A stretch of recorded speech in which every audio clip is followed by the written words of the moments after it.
Folks, advocacy group Jamaicans for Justice recently launched its 3-year social behavior change campaign, Justice for All. And to tell us about its objectives, on Zoom, Michael Jackson, who's Executive Director of Jamaicans for Justice, and Jade Williams, Policy and Advocacy Specialist. Good morning to you both. Welcome to Smile Jamaica. Good morning. Thank you so much. Michael, let me start with you. What is the overall role for Jamaicans for Justice? The overall role of JFJ is really to ensure that we keep the state accountable and protect the rights of Jamaican citizens whose human rights may very well be infringed upon by the state. We primarily work with those who have experienced abuse by security forces, children in state care in particular. For example, those who are placed in juvenile detention centers because of that unfortunate law around uncontrollable children, for example. And 2 years ago, we launched our initiative focusing on those who experience gender-based violence, for example, physical abuse by their intimate partners. Yep. So that is a primary focus of JFJ. Do you think you've made a difference with all that you've just said? Absolutely. You know, I recently got the position of ED, Executive Director, last year. And I tell you, it's a personal honor to be a part of this over 20 years legacy of justice. JFJ, for example, we were instrumental in the establishment of INDECOM, which you know is one of those state agencies that keep the state accountable. We were instrumental in the Access to Information Act that was passed in the early 2000s. And because of our work, we influenced the better version of the recent NIDS bill that exists to protect the privacy of Jamaican citizens. So our legacy of justice is unquestionable when we look at the impact of JFJ in the Jamaican landscape. Okay. All right, Jade, so that takes me to you. Tell me a little bit about this campaign, Justice for All. What are the objectives? Okay, so our Justice for All campaign, what we've realized is that there is a certain gap in our public education activities, and we wanted to fill that gap. We also realized that a lot of persons, when they explain the kind of issues that they're having in just our societal landscape, there is some information that they could benefit from that would assist them to better navigate this landscape and also assist them to be able to gain redress when they feel as though they have been disenfranchised. So one of the main goals of the campaign is for us to spread information. As you know, well, I don't know if you know, but JFJ is a legal-based NGO. So a lot of our work focuses on legislation and the practicing of law. We have attorneys on staff. So a part of our campaign would be to break down a lot of the legislative policies and the legislation itself and show citizens how it affects them and what their rights are underneath those pieces of legislation. Also to inform them of how to gain redress, to inform them of what our role can be in assisting them in gaining whatever redress is necessary, but also trying to increase public participation in these kinds of issues, which, you know, can only happen if they have the information. So those are our main objectives right now. All right. And so the key elements, of course, as you said, is information sharing and gathering. Mikhail, you know, you say rights are not a privilege, but an entitlement. But we also like to say with rights come responsibility. No, so? Absolutely, absolutely. And I want to emphasize that that one of the things is once we recognize people know their own rights and they can demand what they believe is respect for them, it comes easier for them to respect the rights of others. And that is certainly something that we're going to be promoting.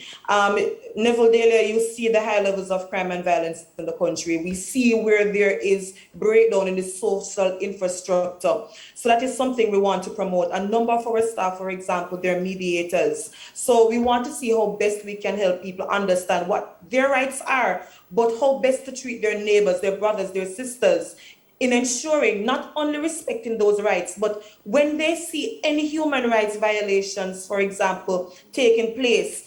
For example, if you see an individual being abused by a family member, you say, That not supposed to go so. Let me report this. Let me intervene. So I think we just want to bring back Jamaica to that space where we see ourselves not only claiming our rights, but certainly, as you nicely articulated, respecting the rights of others. Yep. Jade, why a 3-year campaign?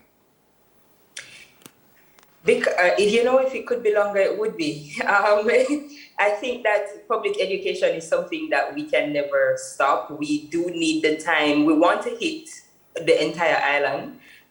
In our past days, JFJ was a lot more prolific across the island. We had more locations.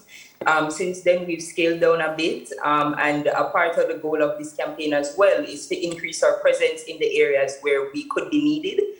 So we think that we need the 3 years to reach every community that we have canvassed so far, but then also for retention, because going there the first time and giving a lesson or having a day with the communities may not yield to anything if there is no follow-up. So we want to give ourselves time to go back into the communities to see if there's any impact that has been made, and if not, what can we change in the way how we're giving our education? Yes. Okay. Delroy Chuck, the minister says, and this is for you, Mikel, that the JFJ is not balancing the rights of victims and accused persons. I don't think the minister is the only person who feels that you fight for us, but you don't fight for the security forces. I put in the word fight. What's your response to that? Thank you so much for the question. I want to start out by Minister Chuck actually lauded JFJ's years of service before making that statement, which, I found somewhat troubling, that we have heard certain utterances, not only from Minister Chuck, but from other public officials in recent months around the work of human rights organizations. I have to always start out by saying the state is the ultimate organization, entity, institution that is responsible for the rights of every Jamaican citizen. The state, through its agents, are responsible to ensure that the JCF and other security forces have the resources so that we have greater investigative powers, so we can bring cases to better closure in a quicker manner, so that the justice system is able to see when court cases go before the courts, they come to some closure, that the victims of families see greater sense of justice.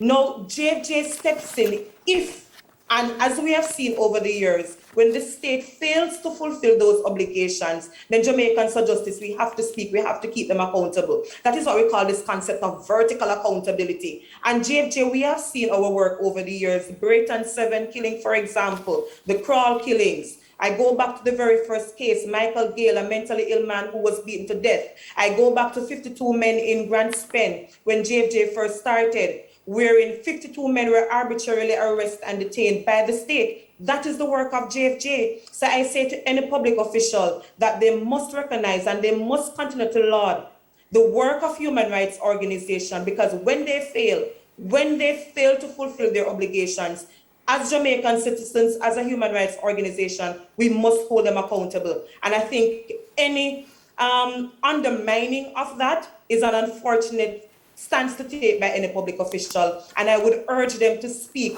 with greater sense of care around those things, because you never ever want human rights organizations to not have that kind of independence, monitoring and thought and accountability of state agents. So it's a slippery slope that we're going down with these utterances. All right. We're out of time. Guys, please look out for the Constitution Made Simple booklet that JFJ will launch on August 6th. And please visit www.artivismforchange.com.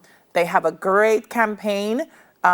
It's inviting creatives to use their talents to conceptualize pieces surrounding the theme of justice for all. Ladies, thank you so much for speaking with us this morning. Mikel Jackson, Executive Director of Jamaicans for Justice, and Jade Williams, Policy and Advocacy Specialist. God bless you guys. Stay safe. Thank you so much. Yeah, man.